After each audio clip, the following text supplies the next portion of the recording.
Antes de ontem, a Haddad divulgou aí o novo arcabouço fiscal e nos últimos 2 dias aí esse tem sido o principal assunto relacionado ao governo. Vamos falar um pouco sobre isso. O modelo do arcabouço não é ruim e ele é inclusive mais ortodoxo do que heterodoxo. Falando numa linguagem para as pessoas entenderem, para quem não é da área de economia entender, ele é mais liberal do que intervencionista. Claro, ortodoxia não é sinônimo de liberalismo, mas estou falando dessa forma para ficar fácil das pessoas entenderem do que é que eu estou falando. E justamente por conta disso que economistas de esquerda estão batendo. Ele não é 100% ortodoxo, porque tem uma previsão ali de manutenção de elevação de gasto, mesmo com a queda na receita, né? Porque tem uma bandazinha ali, se a receita subir muito, também o gasto não vai poder subir muito, tem uma trava, né? Mas ao mesmo tempo também, se a receita cai, é permitido que o gasto suba um pouco. Aí é uma parte do arcabouço que não é ortodoxa, que é mais da heterodoxia, ou seja, mais dos intervencionistas. Mas, de modo geral, o arcabouço ele é mais ortodoxo do que heterodoxo. Dentro do arcabouço tem uma previsão de zerar o déficit primário já ano que vem, sendo que a previsão de déficit para esse ano é de 100 bilhões a previsão. Como que vai zerar ano que vem se o governo não se mostra nem um pouco disposto a cortar gastos? Vai ter que subir impostos nessa magnitude para cobrir um rombo de 100 bilhões? Então é óbvio que isso é um migué, isso não vai acontecer ano que vem de jeito nenhum.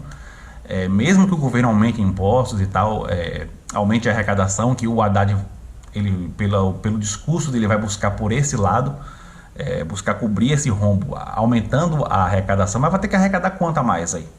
80 bi a mais, 100 bi a mais, vai arrumar onde isso?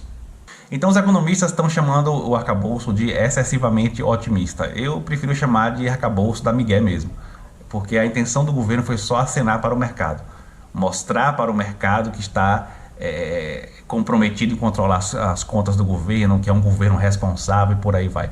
Chegar ano que vem, quando não cumprirem o que está previsto de zerar o déficit, aí dá uma desculpa, diz que a conjuntura não foi favorável e pronto. Lembrando que a meta para o resultado primário do ano que vem tem uma margem de tolerância. Então, na verdade, vai ser permitido um certo déficit, porque tem uma banda de tolerância, um pouco para mais, um pouco para menos. Mas mesmo dentro dessa margem, o resultado, a meta não deve ser alcançada, porque vai ter que aumentar muito a arrecadação para que isso aconteça. É uma perspectiva extremamente otimista, na verdade. Então, o que é esse resultado primário, né? É a diferença do que o governo arrecada para o que o governo gasta, basicamente isso, excluindo as despesas com serviço da dívida, né? O governo arrecada menos do que gasta, a meta é zerar o rombo para o ano que vem. Enfim, a principal perspectiva desse arcabouço é mesmo dar um aceno de responsabilidade para o mercado, mas isso passa longe de resolver os nossos problemas, né? O nosso principal problema orçamentário. Não que seja desnecessário esse tipo de aceno, não, é importante. Só que o principal problema orçamentário, fiscal no Brasil é o fato de termos uma máquina pública inchada. O fato de termos uma máquina pública inchada pressiona os investimentos públicos. Não resta espaço para investimento público no Brasil. Eu vou colocar aqui um gráfico para vocês entenderem.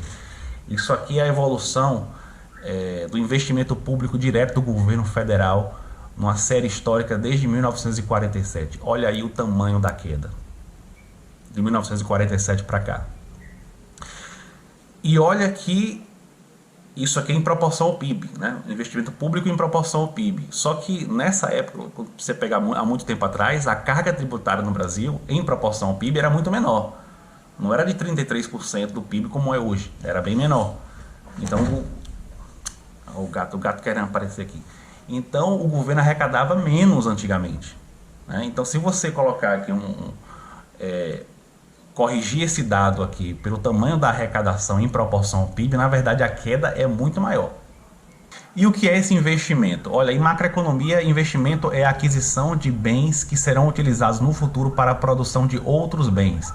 Quando se fala do setor privado, a gente está falando então principalmente da aquisição de máquinas e equipamentos.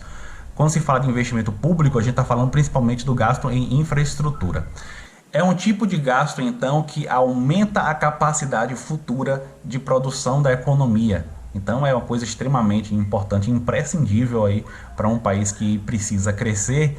E há muito tempo que vem caindo o investimento público, mesmo quando você pega o total, porque aí eu coloquei só o investimento direto do governo federal, mas o investimento público total inclui estados, municípios, as estatais também.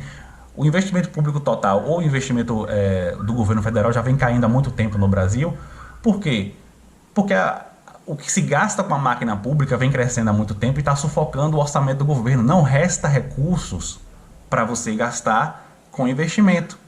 Então vejam que existe uma diferença entre estado grande e estado inchado. São coisas diferentes. O estado pode ser grande, mas eficiente. O estado pode ser grande, mas destinar uma grande parcela do seu orçamento para o investimento, para gasto também em educação e por aí vai. Nós temos aqui no Brasil um estado inchado, que gasta excessivamente com a máquina pública. Se não resolvermos isso, o Brasil terá um grande e belo passado pela frente. Belo, entre aspas, né? Então não adianta ficar com essa coisa de arcabouço fiscal, a gente criou um modelo assim e tal. Vai fazer reforma administrativa? Vai? Não? Então nada feito.